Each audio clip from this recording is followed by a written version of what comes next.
Donne-moi une barre, quelques disques et selon les exercices, un rack et un banc. Et je te donne les 5 exercices qui vont te faire exploser autant en masse musculaire qu'en force. Et je te donne même quelques petits exos bonus à la fin si tu es sage. Le premier exercice, roulement de tambour, le soulevé de terre. Un classique, efficace, indémodable. On devait ouvrir le bal avec. Ça te permettra d'exploser autant en termes de force que d'hypertrophie. Et tu n'as besoin que d'une barre et de disques pour cet exercice. Même pas de rack. Tu peux développer ta force avec le soulevé de terre classique sur 3 à 6 répétitions ou développer ton hypertrophie sur 8 à 12 répétitions, par exemple avec du soulevé de terre roumain, comme je te le montre là. Ça fera exploser tes ischios, tes érecteurs et ton boulard. Maintenant, on va enlever beaucoup de poids sur la barre. Et est-ce que tu sais ce qu'on va taper? Un indice, tu as probablement beaucoup de mal à faire ne serait-ce qu'une répétition avec 70 kg. Sauf si tu es une bête et que tu tapes des 80 sans problème. C'est le développé militaire. Le développé militaire, cette merveille qui a construit les plus beaux deltoïdes de l'histoire et rendu les hommes plus forts depuis des décennies, de Doug Hepburn à toi. Tu peux faire cet exercice avec ou sans rack, idéalement avec, mais toujours avec l'intensité d'un braqueur de banque avant son casse. Mais ne pense pas que ça te dispense de faire de l'hypertrophie.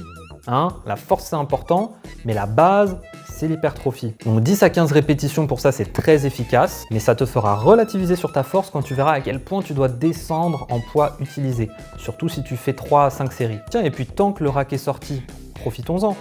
On va rajouter quelques disques sur les côtés et on va poser la barre cette fois-ci pas dans nos mains mais sur nos trapèzes pour faire du high bar squat. Alors j'adore cette variante du squat qui permet d'avoir plus de stabilité que le front squat mais en même temps plus d'étirement des quadriceps que le low bar squat. Comme pour le deadlift, tu peux faire cet exercice en format force sur 3 à 6 répétitions ou sur un format plus axé hypertrophie de 10 à 15 répétitions, même si en réalité un format force de 5 à 6 reps aidera aussi beaucoup pour l'hypertrophie. Et on est déjà au 4e exercice. Ici, on va atteindre un objectif rêvé de nous tous, le dos en nacho. Et comment avoir un dos en nacho? Avec un exercice qui ne nécessite qu'une barre et des disques, comme le deadlift, sauf que cette fois-ci, on va faire du rowing. Le rowing, on va être très simple, très rapide. Tu exploses ton dos, 8 à 12 répétitions. Tu peux faire un peu moins ou un peu plus si tu veux. Tu peux tenter la supination pour un petit peu plus travailler tes biceps. Tu peux aussi tenter des prises plus ou moins larges selon si tu veux travailler plutôt ton grand dorsal ou le haut de ton dos. Mais dans tous les cas, c'est extrêmement efficace et maîtrise bien ton tempo, notamment contrôle bien la descente. Tu vois ici la descente bien contrôlée. Voilà, tu n'es pas obligé de faire une descente qui dure 10 secondes, mais au moins contrôle-la bien et ne laisse pas tomber la barre. Et le dernier exercice, le classique, le 5e, c'est le développé couché. Tu as besoin d'un rack et d'un banc et on va exploser nos pectoraux. N'hésite pas à essayer la prise serrée pour un petit peu plus travailler notamment tes triceps et l'avant de tes épaules, même si toutes les prises peuvent être efficaces tant qu'elles sont confortables pour toi. Tente de faire une petite pause en bas, un petit peu comme la descente contrôlée sur tous les exercices, mais notamment je t'en ai parlé sur le rowing. Ici tu peux faire une petite pause quand tu es posé sur les pecs et tu verras que tu vas pas mal descendre le poids et en même temps beaucoup plus sentir tes pecs. Mais dis donc, comme le temps passe vite quand on s'amuse. On a déjà fini nos 5 exercices mais on a encore des bonus. Je t'avais promis que si tu étais sage, tu aurais quelques bonus. T'es resté jusque là, les voici. Alors je vais te présenter 3 exercices qui vont plus être axés esthétique, hypertrophie. Idéalement, tu vas plutôt les faire avec une barre easy, comme on dit, comme je te la montre ici, même si tu peux tous les faire avec une barre droite classique. On va aller vite, c'est du classique, testé et approuvé par des centaines de milliers de personnes pendant des années. Le curl, les extensions et l'upright row. Alors le curl, bien sûr, pour isoler tes biceps parce que le rowing, ça ne suffit pas.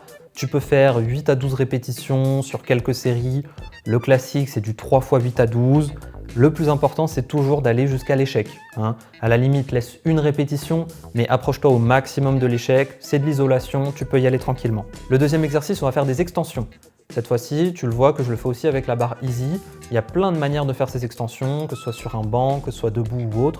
Moi, j'aime les faire comme ça. Le plus important, c'est pareil, d'adopter un format 8 à 12 répétitions. Pareil, si tu en fais 7 ou que tu en fais 15, c'est pas très grave. Mais être dans ces eaux-là, c'est très bien et d'aller jusqu'à l'échec. L'avantage de cet exercice, c'est qu'avec le développé couché, tu travailles tes triceps, mais pas beaucoup le chef long des triceps. tandis que tu vas plus le travailler avec cette variante-là. Le dernier exercice, c'est l'upright row. Alors cet exercice, on dit parfois qu'il est catastrophique, qu'il est excellent. Personnellement, je ne le fais pas beaucoup, mais je sais qu'il y a beaucoup de personnes que je vois qui ont un physique extrêmement bon et qui mettent des grosses charges là-dessus sans qu'elles n'aient aucun problème sur leurs épaules. Donc là-dessus, c'est à toi d'essayer. Personnellement, ça n'est pas mon préféré. Pour isoler mes épaules, je préfère les élévations latérales, mais avec une barre, c'est une excellente solution et c'est pas parce que moi je ne l'utilise pas que toi tu ne peux pas l'utiliser et que ça ne peut pas fonctionner pour toi. Maintenant, dis-moi d'après toi quels seraient les 5 meilleurs exercices à faire avec une barre, des disques, un rack et un banc. Donne-moi ta liste et si cette vidéo t'a plu, n'hésite pas à aller voir les autres que j'ai faites et à t'abonner pour pas louper les suivantes.